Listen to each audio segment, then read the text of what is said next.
नमस्कार जय Jagannath welcome to my kitchen. आज गोटे साधा आइटम बनवा बिना प्याज रसुण मिक्स वेज बनवा। चलते प्रस्तुत करवा। आप जब मो चैनल नुआ अच्छा प्लीज सब्सक्राइब लाइक कमेंट करूँ केमती सब लगुच रेसिपी। मु भल भल रेसिपी सब आनी देखो केते सुंदर है मिक्स वेज। आम प्रथम आम परिवा काटि नवा। मो परिवार नहीं झुडंग पोटल आलू फूलकोबी कदली आउ कैप्सिकम कखारू आउ मसलाटा ए बाटी नवा। मसला चारू मगज काजू चिनाबादाम जीरा आउ कंचा लंका अदा आउ बस एतिक ही मसला नहीं आउ कि नहीं। ताको प्रथम आम पेस्ट करदे पानी देके।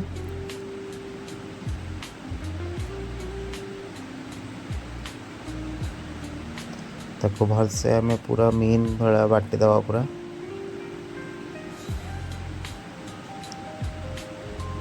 अल्प टिके पानी देकी तो बस एतिक ही पानी देवे। बेसी पानी दबा दरकार नहीं। एतिक ही होमर मसलाटा।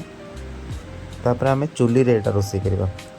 चुली लगा हो जाइए आम 2 ରୁ 3 चम्मच तेल देदेले। तापर फूलकोबी आलू आगे भाजीदवा। ये टिके भाजी हो गला पर आम बाकी परिबा गोटे गोटे करी एथरे ऐड करी भाजीबा।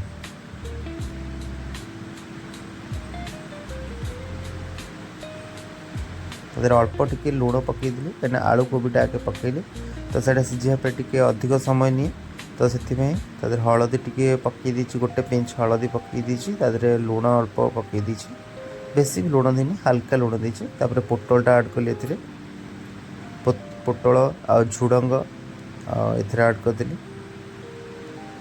एटा टिके भाजी हो गला पर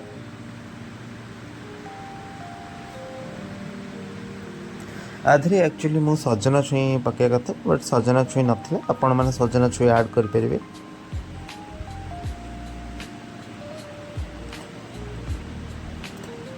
चुली रे एक्चुअली रोषे कले बहुत टेस्ट लगे। आ जो मैंने चुली रे खाई से मैंने जानी चुली टेस्ट आ गैस रो टेस्ट कौन। तो चुली रे आम जो रोषे कले बहुत टेस्ट भी लगे आ बहुत जल्दी भी हो जाए। देखो आमर एतिक होगला आम काढ़ीदे। से तेल आम कैप्सिकम भाजीदे।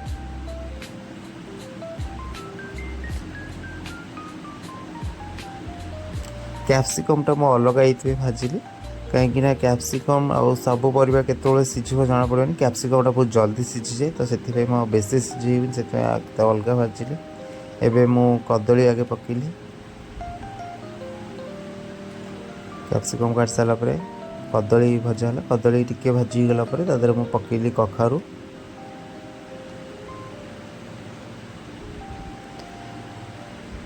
आपण जदि मो चैनल नुआ अच्छा प्लीज़ लाइक करो तो सब्सक्राइब करूँ। आउ वीडियो केमती लगुच मो रेसिपी केमती लगुच आपड़ जदि भल लगुच मत कमेंट रे जनातु।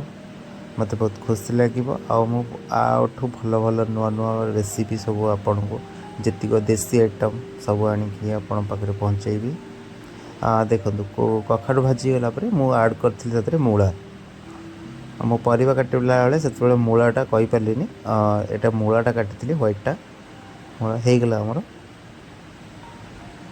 तब से कड़ाईटा भल्कि धोईदेली कहीं कला कला हो जाता तो मसलाटा लगे बोली मुझे कौन कली ताकू धोईदेली। तापर एवं आम जितने गोटा मसला गोलमरीच लवंग अलैच तेजपत्र आतीक काठ मसला जहाँ सब थिला मसला गोटा मसला मुझे सब ऐड कर देछि। से जो मसलाटा बाटी थी से मसलाटा एवं मुझे ऐड करदेली।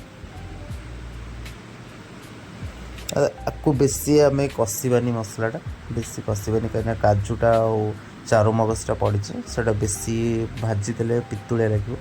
तापर आम ये गुंड मसला ऐड करदे। गुंड मसला आप जहाँ घर मसला अच्छी रेगुलर मसला आप देपर जमीक लंका गुंड जीरा गुंड धनिया गुंड आउ काश्मीर चिली आउे मेथी पत्र देछि हलदी बस एतिक तापर ऐड कली कंचा नड़िया आप छोट छोट काटिकी देवे। या कोरिकी देले भी चलो बट किंतु काटिकी देले टिके भल लगे कहीं परिवाटा भी सब कटा हो दिए तो से कटा होता भल लगे टेस्टा देखो तापर मुझे सागे सागे परिया पकईली 5 ରୁ 6 मिनट ही मसलाटा कषी बेस पकईनी तार परियाटा अलमोस्ट आम परियाटा सीझी जाता तो से मुझे परिवा दे देकी लुण स्वाद अनुसार लुण देदेली लुण दे देकी पानी अल्प दे दीजिए कहीं टिके सीझबार अच्छे मसलाटा भी कचाड़ा स्मेल हम ना देखो फुटी आसला पूरा भलसे मुझे कंचा टमाटरटा आप लास्ट आड़ को ऐड करेंगे टमाटरटा बेसी भी सीझा दरकार नहीं कहीं टमाटर फ्लेवर टाइप रहा दरकार